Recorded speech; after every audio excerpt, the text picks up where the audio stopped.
Hey, I'm Reeverson, and I've had a great day today. Nothing bad has happened, and I haven't seen the dead guy yet. Damn it, I knew joining this club wasn't worth it. Well, I prepared for the situation, so that's why I brought a survival kit. Yep, this is all I need. Well, this might be my end. Goodbye, world. Had a good run. Talks about Horizon Zero Dawn a lot. But not enough. I lost my mind over the Wii and Tetris. Even my gun didn't do anything. I guess this will be my end. Reeverson, take my hand. Really? Who are you? But I can't take your hand, or else I'll spontaneously combust. I'm vegan, Reeverson, and I'm vegan 110% of the time. How can you save me in this apocalypse? Vegans are completely useless. Have you heard of a game called Plants vs. Zombies? Plants vs. Zombies was released all the way back in 2009 on May 5th. After released, it instantly gained mass popularity for being the perfect casual game for not much money on PC and mobile, till it soon got ported to every other console. But Tetris got a version on the iPod, so be that Plants vs. Zombs. It's a little strange that this was so popular as it's a tower defense game, which at least in the gaming sphere isn't the type of game that will get a spotlight. The closest popular mainstream tower defense game to PvZ is probably Minesweeper, and we all know how everyone was just itching for that to win Game of the Year in 1989. It just has such a simple yet complex nature to it that makes it so fun to play, having a unique charm that no other game has. Sort of like Tetris in a way. Wow, I'm still talking about Tetris, aren't I? The goal of the game is to defend your front lawn from the zombies by planting surprisingly deadly plants. There are 5 lanes to place plants, and of course that means there are 5 lanes that zombies can come from. Most of the plants only shoot directly forward, for some reason. But even weirder, the zombies only go in a straight line. In order to plant a plant, you need sun. You can either earn sun by waiting for the sky to poop some out, or plant a sunflower, which can poop some out. The pea shooters are the first plant you unlock, and it's the basic plant, weaponizing the only vegetable I thought I could trust. Then you unlock the cherry bomb, recreate Chernobyl right in your front yard. Then you unlock the walnut, cause even nuts can be weaponized. It acts as a shield, which has more health than the other plants. And speaking of which, zombies are also vegans. I know. Terrifying. Apart from the whole eating brains thing, if they manage to get past your military level defenses, they will start to eat your plants. And if they get to the end, they eat your brains. But they're still vegans. But luckily you have a last line of defense, a lawnmower. The lawnmower will instantly kill every zombie on that lane, but you only get 1 per lane, so be careful. The zombies also start to defend themselves with traffic cones, buckets, and even pole vaulting over 1 single nut. Okay, I don't judge your skills at all. The potato mine is just a landmine but on a budget. Snowpea is showing that buying frozen vegetables is always worse than buying fresh, because the zombies hate it so much they slow down. That's why. The Chomper is anti-vegan. It eats zombies without even thinking, but just like eating any meat, it takes half your life just to chew. The Repeater. Oh, that's a good pun. It's just a pea shooter, but it fires twice. Then once you finish 9 out of 10 levels in the world, you get a note. Well, no wonder they want our brains. We may as well let them take it as a charity.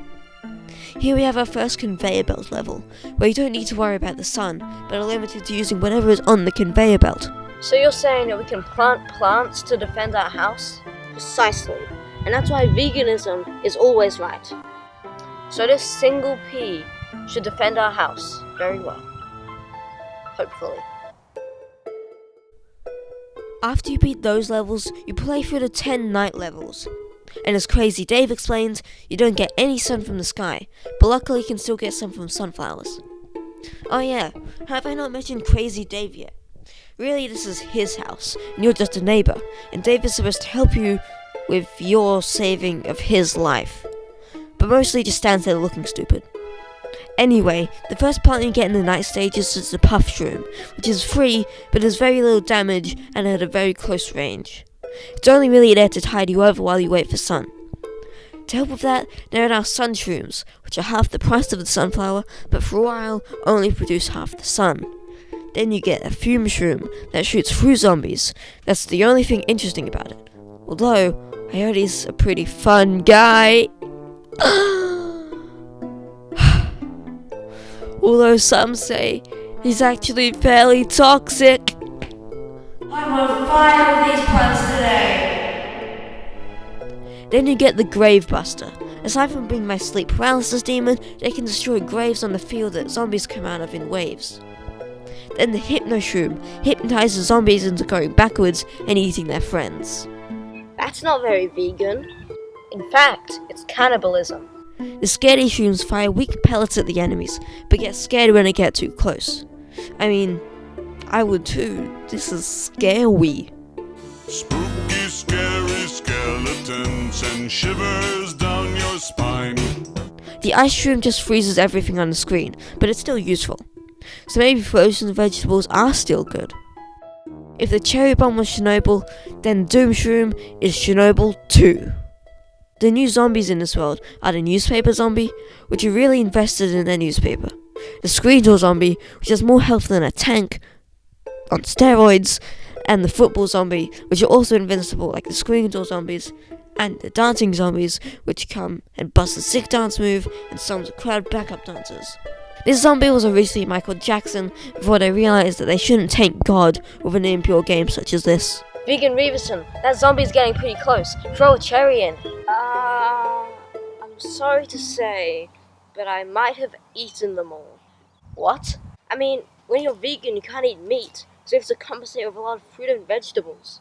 Do you know how hard that is? Ugh. Vegans, am I right?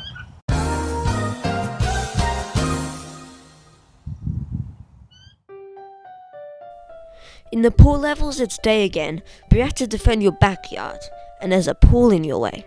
In order to place on the water, you need a lily pad, but aside from that, it isn't too different. You unlock the squash, which squashes things. Oh, I love puns. The Free Peter shoots peas into 3 lanes. Also a perfect pun. The Tangle Kelp can be placed on water to drag a zombie in. The Jalapeno burns an entire lane to a crisp, and the Pokeweed does damage when a zombie walks over it. The Torchwood is a mediocre Doctor Who spin-off, but in Plants vs Zombies, it's a really cool and useful plant. When a pea passes through it, it catches on fire and deals more damage.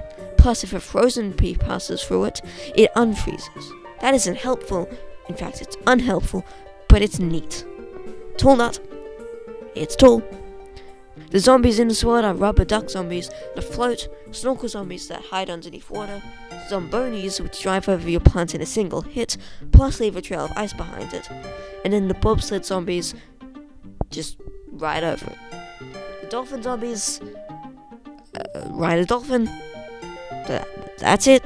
Wow, I'm really getting used to this garden warfare thing. Now that's the power of veganism.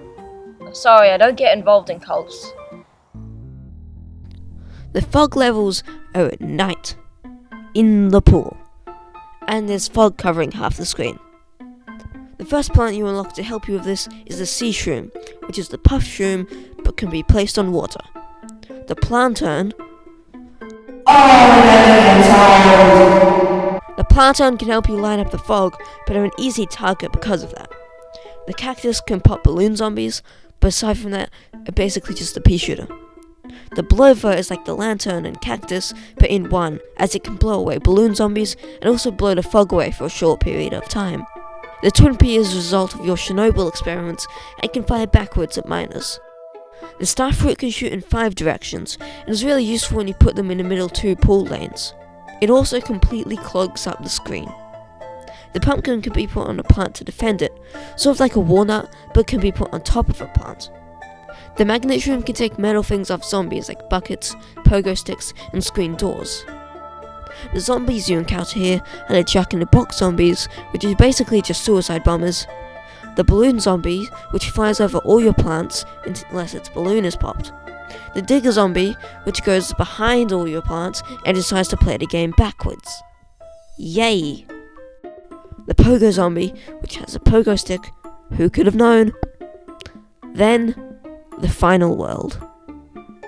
Reeverson, I think we might be running out of mushrooms here. I knew this zombie apocalypse thing was a bad idea. Do not fret, as I, Steve Owen, have come to the rescue. How are you going to use your hunting prowess this time? Since last time we met, I may have modernized a little. Now, I use guns. But that's not vegan. Where did you learn that from? I learned that from Enter the Gungeon. That was when I realized that veganism truly was weak. I used to be a hardcore vegan. Every week I would go to the Vegans Anonymous gathering, but it was all for nothing. My parents lived for veganism. They wouldn't stop talking about how all their purchases were murder-free. This cheese has no meat in it. This car has no meat in it. This child has no meat in it. But that was all for naught. One day, my parents were eating veggie burgers when they just died. Veganism killed my parents. And ever since then, I've sworn not to be vegan. I tried vegetarianism, but that didn't pan out either.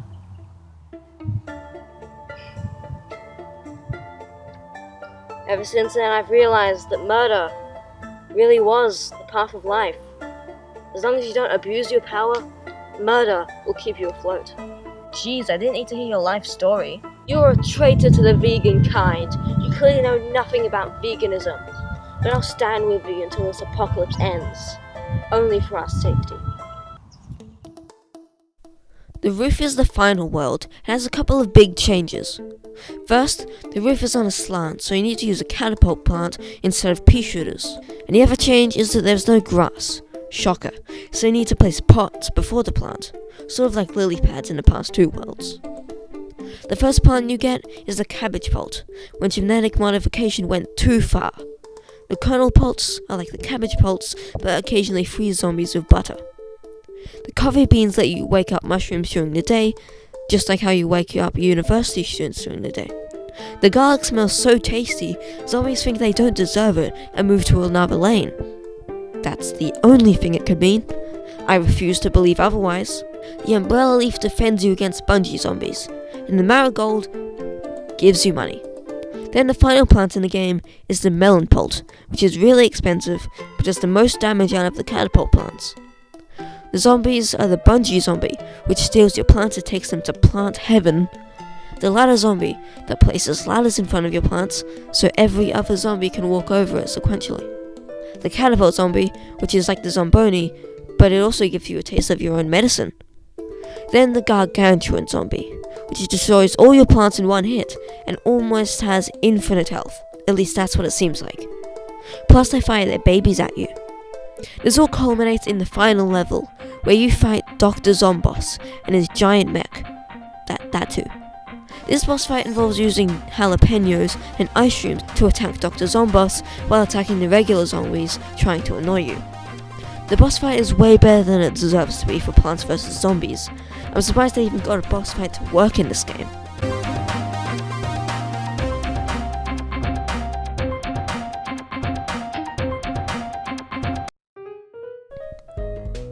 Anyway, that's the end of the game. There are some optional post-game extras though. There are mini games like Walnut Bowling, Zombotany, Last Stand, and Vase Breaker. All of them are really fun alterations of the original formula, but it's still unique and different from everything you've done before. There was also the Zen Garden, where you water plants. Riveting. There's the Suburban Almanac, with funny descriptions of all the plants and zombies. Lilypad never complains. Lilypad never wants to know what's going on. Put a plant atop of Lilypad. Don't say anything. Does he have any startling opinions or shocking secrets? Nobody knows. Lilypad keeps it all inside. I think Lilypad is depressed. And of course, Crazy Dave has decided to capitalize off the apocalypse by opening a shop with plant upgrades, seeds for the Zen Garden, extra plant slots, and other goodies. And that's pretty much the game. That's it. It's not super long, but I think that actually works in its favor. The gameplay loop is fairly repetitive, but doesn't outstay its welcome due to its length. But what really makes the game special, giving it its popularity, is its charm and simplicity. Just look at this zombie. Does this zombie make you think of the dull, lifeless horror that is a zombie, or does it make you think of a cartoon? It's very unique and charming. You can tell when something was drawn in this art style, and it's just so charming. I know I'm using that word a lot, but it's the best way I can describe it. It's also so simple that anyone can play it, like Tetris. Overall, it's just fun. It's a fun game. Is there anything wrong with that? Also, by the way, the music is really good. You should listen to it. It's great. And at the end of the game, there's this music video called "There's a Zombie on Your Lawn," and it's cool and good. 1, 2, 3. There's a zombie on your lawn. There's a zombie on your lawn. There's a zombie on your lawn. We don't want zombies on our lawn. I know your type, tall, dark, and So are you done with the zombies yet, Steve-O and Reeverson? Oh no.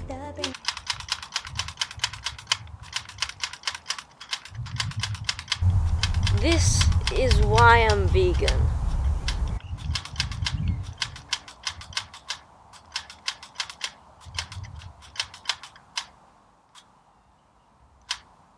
Okay, that's it. We can all go home now. The apocalypse is over. Oh, that wasn't that bad. I thought I was going to soil myself.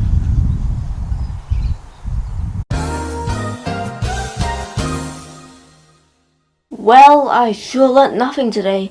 Other than that, I should never trust a vegan. Hey, Reeverson, just check up on it.